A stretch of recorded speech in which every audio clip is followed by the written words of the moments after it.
Les GPTs d'OpenAI sont vraiment géniaux, je vous en ai déjà présenté quelques-uns que vous avez semblé apprécier. Façonner l'intelligence artificielle pour des tâches spécifiques, c'est génial. Et il est possible d'aller encore plus loin. Nous pouvons les relier à l'extérieur en ajoutant des actions. Ces actions permettent en fait de connecter les GPTs à une API externe, c'est-à-dire à un service ou bien à des données que le GPT pourra consommer pour apporter une fonctionnalité, des capacités que n'a pas ChatGPT nativement. Si vous n'êtes pas développeur, vous vous direz sans doute que c'est trop compliqué pour vous. Eh bien, détrompez-vous, j'ai pour vous le prompt magique. Je vais également dans cette vidéo vous donner la méthode pour réaliser cela. Ainsi, pour une fois, ce sera nous qui augmenterons l'IA. Cela changera un peu.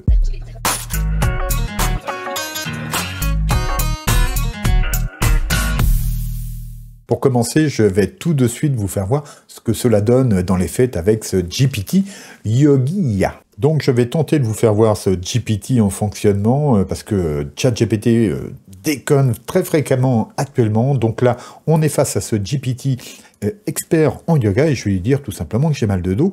Voilà, c'est une manière de s'adresser à lui. Et en théorie, eh bien, il va se connecter donc via une action à une API pour me répondre et me proposer un certain nombre de postures qui devraient donc me soulager du mal de dos. Donc pour l'instant ça fonctionne et nous avons donc une description de cette posture, ensuite c'est bien fait, et en théorie ensuite il doit nous proposer une illustration qui nous permettra donc de pratiquer cette posture et donc d'être soulagé du mal de dos. Donc là je vois que ça bloque.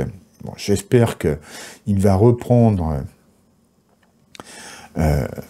le travail. Oui, et on a même l'illustration formidable. Donc voilà, il va nous en proposer comme ça 2 ou 3, on va pas aller au bout, mais je voulais vous faire voir la chose suivante, c'est que toutes les informations qui sont présentes ici ne sont pas issues de ChatGPT directement, mais proviennent d'une base de données via une API que je lui ai donnée à consommer. Et idem ici pour cette illustration, ce n'est pas DALL-E qui l'a fait, mais c'est une illustration en SVG qui est présente donc sur un de mes serveurs. Donc, vous voyez, c'est assez puissant. Et là, pour chacune des postures qu'il propose, eh bien, nous aurons donc un descriptif et puis ici la posture pour pouvoir la réaliser, etc. Ce GPT ne révolutionnera pas le yoga et sa pratique, ce n'est pas le but, mais il est parfait pour ce tutoriel et à présent nous allons rentrer dans les détails. Enfin, je vous donnerai à la fin une liste d'API gratuites que vous pourrez utiliser pour créer vos GPT augmentés. Rien ne vous empêche d'utiliser bien sûr des API payantes. D'ailleurs, vous pourrez grâce à elles aller beaucoup plus loin dans l'utile et la performance. Alors pour découvrir les actions, eh bien on va faire Create GPTs ici. Et tout simplement, on va aller dans l'onglet Configure, et tout en bas, ici, vous voyez, vous avez créé une nouvelle action. Eh bien, en fait, une nouvelle action, on pourrait importer le schéma ici via une URL, si jamais il y a un Swagger, comme on dit, qui est disponible quelque part voilà, en ligne au niveau de l'API. Mais on a aussi quelques exemples ici. Alors, il y a un bug d'affichage, je ne sais pas trop pourquoi, je vais prendre celui-ci. Voilà à quoi ça ressemble. C'est à partir de ce schéma-là, hein, d'une déclaration, donc OpenAPI, donc version 3.1.0, que l'on peut donc créer ces fameuses actions qui nous relient à des API externes. Alors, par rapport à ceci, par exemple, eh bien, on a une action possible, c'est de récupérer donc la météo courante, voilà. Donc nous, on va se baser sur une autre API. Et en fin de vidéo, je vous donnerai des listes donc où vous pourrez trouver des tas d'API gratuits. Et bien sûr, rien ne vous empêche d'utiliser des API payantes, puisque là, de toute façon, on a la possibilité, comme vous pouvez le voir, de jouer avec l'authentification hein, de différentes manières. Et puis, voilà, on reviendra sur ces détails tout à l'heure, mais là, on va regarder comment on va pouvoir créer ce schéma. Vous savez, produire des contenus pour YouTube, c'est vraiment un gros travail. Et pour m'aider à produire plus de vidéos et soutenir mon travail ici, merci de cliquer ci-dessous sur le pouce vers le haut, de vous abonner si ce n'est pas encore fait, et d'activer la cloche qui vous préviendra des prochaines publications. Et si vous pouvez partager cette vidéo sur vos réseaux, ce serait vraiment génial. Je vous remercie. Une API, c'est une application ou des données, ou les deux, qui sont quelque part sur un serveur web. Et là, par exemple, voilà, je suis sur celle que j'ai réalisée pour cette démo. Et tout simplement, si je tape pause ici et que je valide, eh bien, j'obtiens ici, voilà, en retour des données. Alors évidemment, c'est beaucoup plus sympa à lire comme ça. Donc là, j'ai fait un petit fichier qui nous permet de voir le résultat.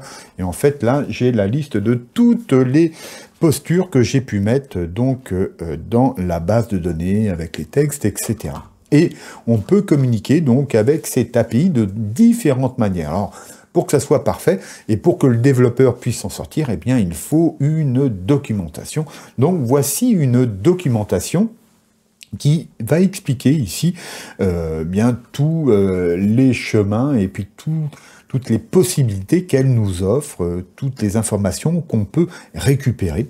Et donc voilà, là c'est une API toute simple, hein, c'est pour la démo, mais en gros, on va demander à ChatGPT eh bien, de nous traduire ça dans un schéma OpenAPI, comme on a pu le voir tout à l'heure, et là c'est le prompt magique. Donc bien sûr, pour les API que vous souhaitez utiliser, eh bien, il faut qu'elles aient une documentation publique dans ce genre-là, elle peut avoir des formes différentes, mais en tout cas, il faut que GPT puisse aller y mettre son nez. Donc là, maintenant, on va faire un prompt et on va tout simplement, donc là, je suis en GPT-4, ouais, impeccable, et je vais coller le prompt suivant que j'ai déjà donc préparé.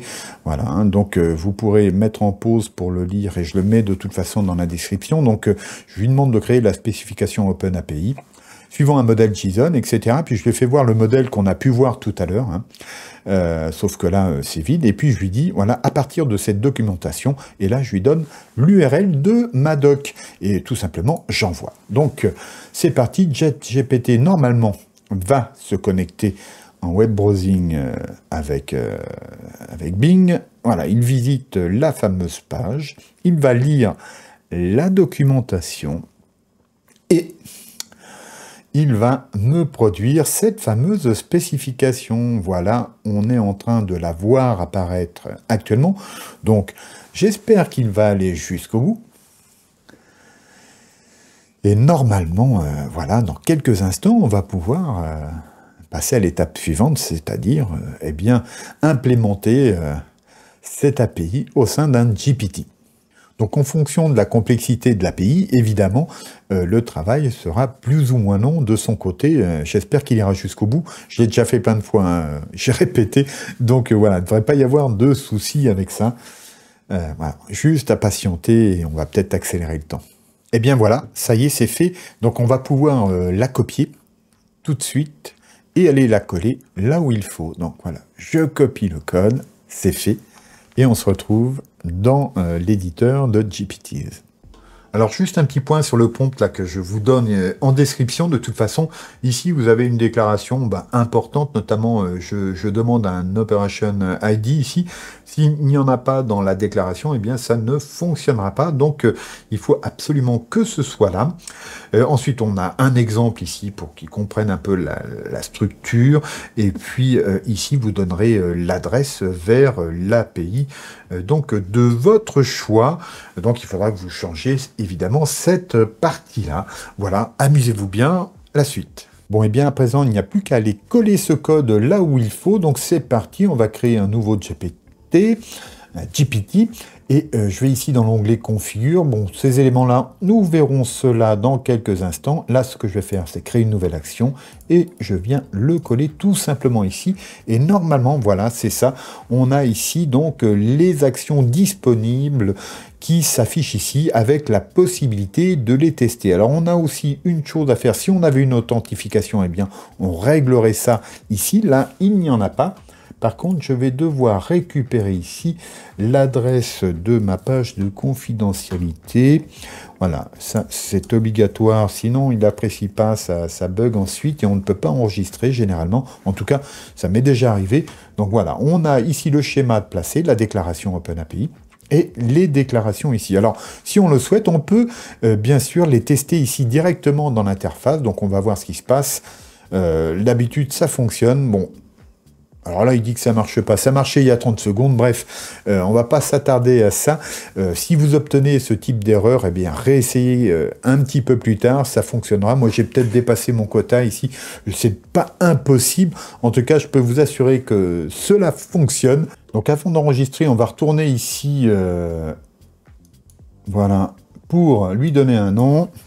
Donc je vais l'appeler Yogi Tuto. Voilà. Là, la description, hop, je lui colle ça. Et puis bien sûr, j'ai un prompt, voilà, qui va permettre de traiter. Si vous souhaitez, ben, évidemment, vous pouvez mettre des starters de conversation. Bon, là, on va pas s'embêter plus que ça. Voilà, on a notre action, elle a été réglée. Donc voilà, il ne reste plus qu'à l'enregistrer ici, une fois qu'on a rempli tous les éléments, et à vérifier en live que cela fonctionne. Donc voilà, là, comme ChatGPT a des soucis, on va pas le tester. Je viens de voir que ça ne fonctionnait pas. Donc vous avez vu l'original qui fonctionnait très bien. Celui que j'ai fait juste avant fonctionnait aussi très bien, mais j'ai dû atteindre mon quota, voilà, qui est tout petit désormais. Donc on ne sait même pas trop ce à quoi on a droit d'ailleurs. Il y a des informations contradictoires. Mais en tout cas, voilà le principe pour créer donc un GPT connecté sur une API externe. Alors à présent, je vous l'avais promis, bon, il y a des tas de listes comme ça d'API qui sont libres d'utilisation sur le net. Là, je vous en fais voir une, mais je vous en mets 4 ci-dessous dans la description. Donc voilà, là vous avez une liste super longue avec des choses très très sympas. Bref, vous trouverez certainement votre bonheur et de toute façon de quoi vous initier et tester donc ce que nous venons de voir ensemble pour créer un GPT connecté sur une API externe. Alors et vous en pensez quoi de cette augmentation de ChatGPT grâce aux actions? Perso, j'ai pas mal de choses en tête pour créer du contenu, pour analyser, pour devenir plus productif sur certaines tâches. Alors cela vous donne-t-il des idées? Je suis curieux de connaître lesquelles. Retrouvons-nous dans les commentaires pour en discuter. Et abonnez-vous, likez, partagez cette vidéo. Je vous dis à bientôt, gardez-vous bien, au revoir.